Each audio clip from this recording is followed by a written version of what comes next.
দর্শক, আপনারা কি কখনো ভেবেছেন যে একটা সুপার পাওয়ারের প্রেসিডেন্ট যখন হতাশার চূড়ান্ত পর্যায়ে পৌঁছান তখন তিনি কতটা প্রলাপ বকতে পারেন? আপনারা কি জানেন যে আমেরিকা আজ কিভাবে ইরানের সাথে কথা বলতে গিয়ে খেই হারিয়ে ফেলেছে?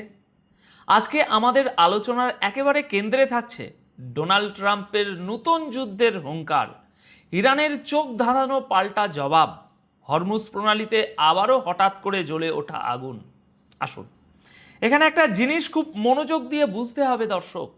পশ্চিমা বিশ্ব আজ এমন একটা ফাঁদে পা দিয়েছে যেখান থেকে বের হওয়ার কোনো রাস্তা তাদের কাছে নেই। দর্শক, প্রেক্ষাপটটা আগে একটু ক্লিয়ার করি। দেখুন, পুরো পশ্চিমা বিশ্ব ভেবেছিল ইরান এবার ভেতর থেকে ভেঙে পড়বে। তারা ভেবেছিল লিডারকে সরিয়ে দিলেই বুঝি সিস্টেম কোল্যাপস করবে। এরপর একটা 60 দিনের যুদ্ধবিরতি আনা হলো যাতে ডিপ্লোম্যাসির নামে নিজেদের গোছানোর সময় পাওয়া যায়। কিন্তু দর্শক, বাস্তবে কি হলো এর ফল? খামেনির জানা যায় লাখো কোটি মানুষের যে বাঁধ ভাঙা ঢল নামল তা পশ্চিমাদের মেরুদণ্ডে রীতিমতো হিমস্রোত বইয়ে দিয়েছে। জুরিক থেকে ওয়াশিংটন সব জায়গায় পেন্টাগনের অ্যানালিসিস্টরা বসে বসে ঘামছেন এই ভেবে যে তারা তো একটা দেশের নেতাকে মেরেছে, কিন্তু সেই দেশের কোটি কোটি মানুষের ভিতরে যে অ্যান্টি ওয়েস্ট আগুন জ্বালিয়ে দিয়েছে, সেই জ্বলন্ত আগুনটা নেভাবে কে? আর ঠিক এই নার্ভাসনেস থেকেই ডোনাল্ড ট্রাম্প আজ তার ওভাল অফিস থেকে নতুন করে গর্জে ওঠার নাটক শুরু করেছেন। আন্তর্জাতিক সংবাদ মাধ্যম রয়টার্স আজ 7ই জুলাই সকালে একটি চাঞ্চল্যকর খবর প্রকাশ করেছে, যার শিরোনাম হলো Trump says there will either be a deal with Iran or US will finish the job. একই দিনে অর্থাৎ আজ 7ই জুলাই ইসরায়েলি গণমাধ্যম জেফিড তাদের শিরোনাম করেছে negotiate or face annihilation, Trump signals quick military end game if Iranian leadership rejects accord. খবরের মূল কথা হলো ডোনাল্ড ট্রাম্প আজ ওভাল অফিসে বসে সাংবাদিকদের বলেছেন আমেরিকা হয় ইরানের সাথে একটা চুক্তিতে পৌঁছাবে, আর না হয় তারা কাজ শেষ করে দেবে। ট্রাম্পের ভাষায় এই কাজ শেষ করাটা নাকি খুব একটা কঠিন কিছু না। তিনি রীতিমতো দম্ভ করে বলেছেন আমেরিকা চাইলে মাত্র 1 ঘন্টার মধ্যে ইরানের সমস্ত ব্রিজ উড়িয়ে দিতে পারে, তাদের এনার্জি সাপ্লাই বা বিদ্যুৎ কেন্দ্রগুলো ধ্বংস করে দিতে পারে।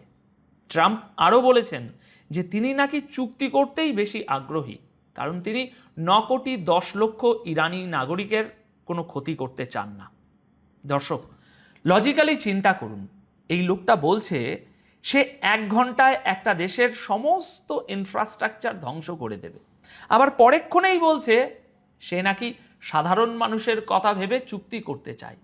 এই যে ডাবল স্ট্যান্ডার্ড, এটা কি আপনাদের চোখে পড়ছে? এই ভণ্ডামির আমরা আরও পরিষ্কার রূপ দেখতে পাই এনডিটিভির একটি রিপোর্টে। এনডিটিভিতে আজ 7ই জুলাই প্রকাশিত খবরের শিরোনাম হলো Trump's finish the job warning to Iran amid peace টক্স।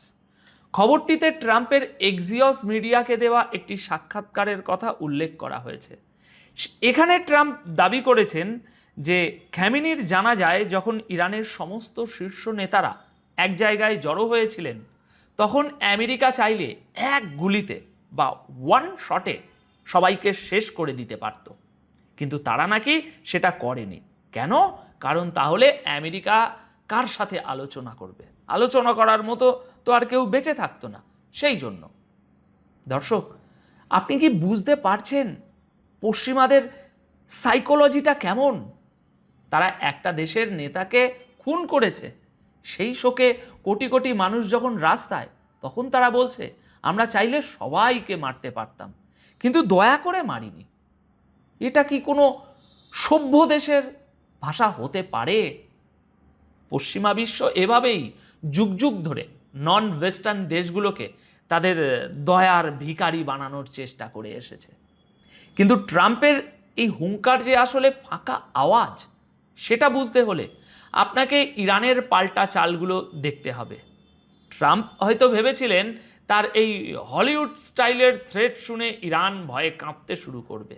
কিন্তু ইরান এর যে জবাবটা দিয়েছে তা জিওপলিটিক্যাল ইতিহাসের পাতায় আবারও লেখা থাকবে।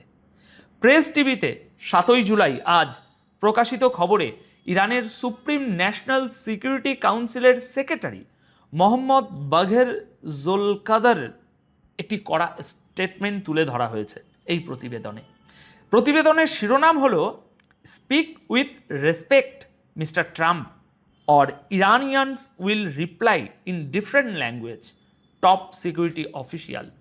জোলকাদার সরাসরি ডোনাল্ড ট্রাম্পকে বিকারগ্রস্ত বলে আখ্যা দিয়েছেন। তিনি খুব ঠান্ডা মাথায় ট্রাম্পকে মনে করিয়ে দিয়েছেন যে আমেরিকার মতো মাত্র 2500 বছরের ইতিহাস থাকা একটা শেকড়হীন দেশের একজন প্রেসিডেন্ট যখন ইরানের মতো কয়েক হাজার বছরের পুরনো এবং সমৃদ্ধ একটা সভ্যতাকে মুছে ফেলার কথা বলে তখন সেটা পাগলের প্রলাপ ছাড়া আর কিছুই মনে হয় না। তিনি পরিষ্কার করে বলেছেন ইরানিরা এই ধমকের ভাষা বোঝে না, তাই কথা বলতে হলে সম্মান দিয়ে কথা বলুন, না হলে ইরান অন্য ভাষায় জবাব দেবে। দর্শক, এখানেই হচ্ছে মাল্টিপোলার ওয়ার্ল্ডের আসল সৌন্দর্য। আজ থেকে 20-30 বছর আগে হলে আমেরিকার হুমকির পর যে কোনো দেশ ভয়ে কুঁকড়ে যেত, কিন্তু আজ সময় বদলেছে। রাশিয়া, চীন, ব্রিক্স এবং মধ্যপ্রাচ্যের এই নূতন মেরুকরণে ইরান একা নয়। তারা জানে আমেরিকার এই হুমকির পিছনে আসলে দুর্বলতাটা কোথায়।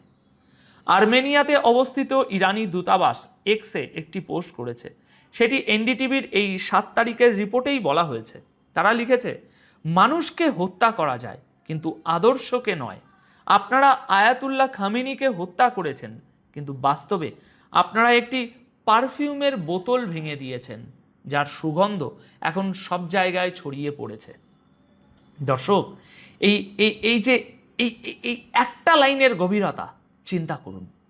আমেরিকা ভেবেছিল খামেনিকে সরালে তারা মিডল ইস্টে তাদের আধিপত্য আবারও কায়েম করবে, কিন্তু এখন আল জাজিরা এবং ইরানের রাষ্ট্রীয় টিভি IRB এর ফুটেজে দেখা যাচ্ছে খামেনির মৃতদেহ যখন হেলিকপ্টারে করে পবিত্র কুম শহরের মসজিদে নিয়ে যাওয়া হলো তখন সেখানে লাখো মানুষের যে সমুদ্র তৈরি হয়েছে তা আমেরিকার বুকে কাঁপন ধরিয়ে দিয়েছে। এই কোটি কোটি মানুষের যে সেন্টিমেন্ট, এই যে পারফিউমের বোতল ভেঙে সুগন্ধ ছড়িয়ে পড়ার বক্তব্য, এটাই হলো সেই অ্যাসিমেট্রিক পাওয়ার যা আমেরিকা কোনো দিন তাদের $1 ট্রিলিয়ন অস্ত্র দিয়ে ধ্বংস করতে পারবে না। কিন্তু আসল খেলাটা শুধু কথায় সীমাবদ্ধ নেই। কথায় আছে না, জিওপলিটিক্সে যা দেখা যায় তার চেয়ে যেটা দেখা যায় না সেটাই বেশি ভয়ঙ্কর। ঠিক এই হুমকির ডামাডোলের মাঝেই আজ আবারও এমন একটা ঘটনা ঘটে গেল যা প্রমাণ করে পশ্চিমাদের অর্থনীতি কতটা ভঙ্গুর। আনাদুলু এজেন্সিতে আজ 7 জুলাই 2026 তারিখে একটি খবর বের হয়েছে যার শিরোনাম tanker hit off Oman's coast speaking fire abroad UKMTO। United Kingdom Maritime Trade Operations বা UKMTO জানিয়েছে ওমানের উপকূল লিমাহা থেকে 8 নটিক্যাল মাইল পূর্বে একটি ট্যাঙ্কারে অজানা প্রজেক্টাইল আঘাত করেছে এবং আগুন ধরে গেছে। এই একই ঘটনার আরও বিস্তারিত আপডেট পাওয়া যায় সাউথ চায়না মর্নিং পোস্ট। সেখানে আজ 7 জুলাই সকাল 10:38 প্রকাশিত এবং বেলা 10:05 আপডেট করা একটি খবরে বলা হয়েছে tanker set ablaze after hit by projectile in strait of Hormuz region. এক্সিওসের বরাত দিয়ে মার্কিন কর্মকর্তারা দাবি করছেন যে ইরান নাকি কমার্শিয়াল জাহাজের দিকে অন্তত 2টি মিসাইল ছুঁড়েছে এবং দ্বিতীয় আরেকটি জাহাজও মারাত্মক ক্ষতিগ্রস্ত হয়েছে। অর্থাৎ আজ আবারও হরমুজ প্রণালীতে নতুন করে জাহাজে হামলা শুরু হয়ে গেছে। এখন কে করেছে, কিভাবে করেছে সে নিয়ে এখনও কিছু কনফার্ম খবর জানা যায়নি, তবে হামলা হয়েছে এটা 100% নিশ্চিত। এবার পুরো ডটগুলো কানেক্ট করুন দর্শক। একদিকে আমেরিকা বলছে সিজফায়ার চলছে, তারা চুক্তি করতে চায়।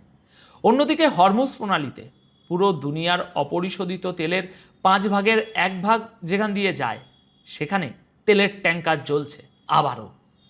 আমেরিকা গত মাসে একটা মেমোরেন্ডাম অফ আন্ডারস্ট্যান্ডিং সই করে এই রুটটি খোলার একটা আপ্রাণ চেষ্টা করেছিল, কিন্তু ইরান পরিষ্কার জানিয়ে দিয়েছিল যুদ্ধপূর্ব অবস্থায় হরমুজ প্রণালীতে ফেরার কোনো সুযোগ নেই।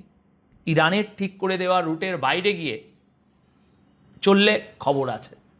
তাই এখানে একটা জিনিস খুব মনোযোগ দিয়ে বুঝতে হবে, এই যে তেলের ট্যাঙ্কারে আগুন, এটা শুধু কোনো জাহাজে আগুন নয়, এটা পশ্চিমাদের গ্লোবাল ইকোনমির লাইফ লাইনে আগুন। ডোনাল্ড ট্রাম্প এখন ওভাল অফিসে বসে বড় বড় কথা বলছেন যে তিনি 1 ঘন্টায় ইরানের বিদ্যুৎ কেন্দ্র ধ্বংস করে দেবেন, কিন্তু তিনি খুব ভালো করেই জানেন ইরান যদি শুধু হরমুজ প্রণালীটা আবার পুরোপুরি ব্লক করে দেয়, তাহলে ইউরোপ আর আমেরিকার অর্থনীতি আবারও ভেঙে পড়বে, তাদের স্টক মার্কেট আবারও ক্র্যাশ করবে, মূল্যস্ফীতি এমন পর্যায়ে পৌঁছবে যে আমেরিকায় গৃহযুদ্ধে এবার লেগে যাওয়ার উপক্রম হবে। আর এই জন্যই ট্রাম্প বলেছেন আমি ডিল করতে চাই, আমি 91 মিলিয়ন মানুষের ক্ষতি করতে চাই না, কথাটা পুরোটাই একটা রাজনৈতিক স্ট্যান্ড। কেন ডোনাল্ড ট্রাম্প এত বড় বড় হুমকি দেওয়ার পরও চুপ করে বসে আছেন এবং একটি চুক্তির জন্য মরিয়া হয়ে উঠেছেন? দেখুন, আসল সিক্রেটটা হলো আমেরিকার মিলিটারি ইন্ডাস্ট্রিয়াল কমপ্লেক্স এখন ভিতর থেকে সম্পূর্ণ দেউলিয়া।